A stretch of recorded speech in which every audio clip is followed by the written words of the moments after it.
ગુજરાતમાં દીકરીઓની સુરક્ષા સાથે બાંધછોડ કરનારા તત્વો માટે હવે કોઈ સ્થાન નથી।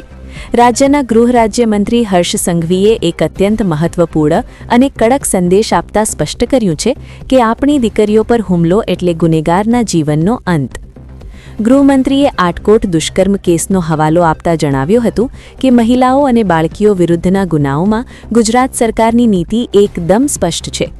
આ કેસમાં માત્ર 40 દિવસમાં જ એફઆઈઆરથી લઈને સજા સુધીની પ્રક્રિયા પૂર્ણ કરીને રાજ્ય સરકારે ન્યાયનો એક નવો દાખલો બેસાડ્યો છે। હર્ષ સંઘવીએ વધુમાં જણાવ્યું કે ગુજરાતમાં હવે ગુનેગારોને ન્યાયથી બચવા માટે વર્ષો સુધીનો સમય નહીં મળે। દીકરીઓ પર હાથ ઉઠાવનાર તત્વો માટે કોઈ દયા રાખવામાં આવશે નહીં, માત્ર કડક સજા જ મળશે। આ માત્ર એક કેસનો ચુકાદો નથી, પરંતુ સમગ્ર રાજ્યના ગુનેગારો માટે એક કડક ચેતવણી અને સંદેશ છે।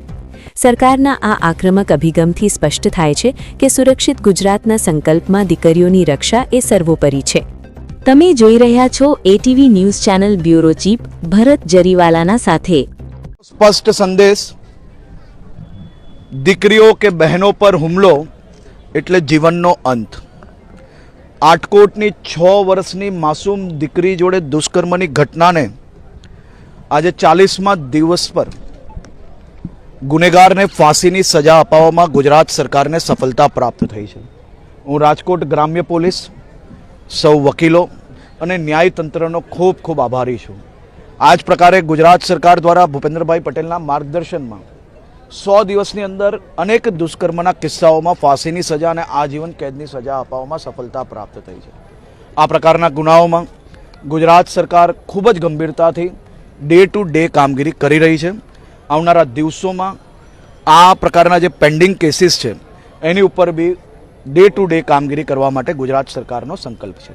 સાયબર ક્રાઇમમાં પણ ઇનિશિયેટિવ લેવામાં આવી છે। શૈલેષ સોપટા જે ધારાસભ્ય છે એમણે એવું કીધું છે નશા મુક્તિના એક કાર્યક્રમમાં કે યુનિવર્સિટીમાં ડ્રગ્સનું ચલણ વધી રહ્યું છે।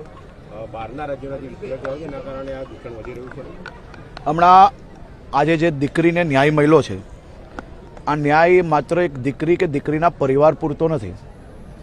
રાજ્યની બધી માતાઓ બહેનો માટે ખાસ કરીને આજે ખૂબ સંતોષ મનમાં હશે, આ બધી જ માતાઓના મનમાં, કે માત્ર 40 દિવસની અંદર ન્યાય અપાવ્યો અને એ બી રાજ્ય સરકાર દ્વારા ગંભીરતાપૂર્વક ડે ટુ ડે કામગીરીને ફોલોઅપ કરી અને આ ન્યાય આજે પ્રાપ્ત થયો છે।